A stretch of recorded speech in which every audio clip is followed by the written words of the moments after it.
So what happens when you put the begum Toddy in the hot seat?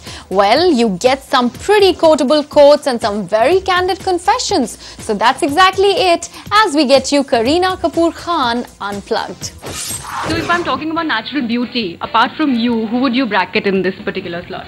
Oh God, natural beauty. Names, I'm very bad at all this. So I'm quite picky with my choices, so I don't know, who would be as natural. There have been very few actresses who've really been natural. I think someone like a Kajol is, somebody I really... Natural beauty. Yeah. Naturally blonde or dumb? No, I mean, naturally blonde. We don't have any blondes in Bollywood. Where? You're the one person who can't be diplomatic, Kareena. I know you. I'm really. In fact, I'm not, because I don't know. That kind of sobered me up. I don't know too many of the Bollywood gossips, and I've not even followed any of the Karans. Yeah. He would kill me, but I've not even seen mine and Ranveer. Some quality of Saif or some habit of Saif that comes very naturally to him, but you detest it completely. Sleeping.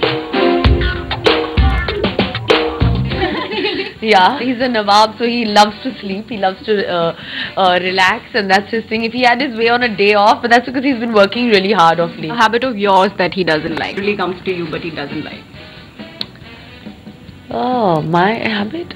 Would there be any? Yeah, I think this you'll have to ask him, but I don't think he can ever not like anything about me. Oh. Okay. Yeah, I think it's BBM.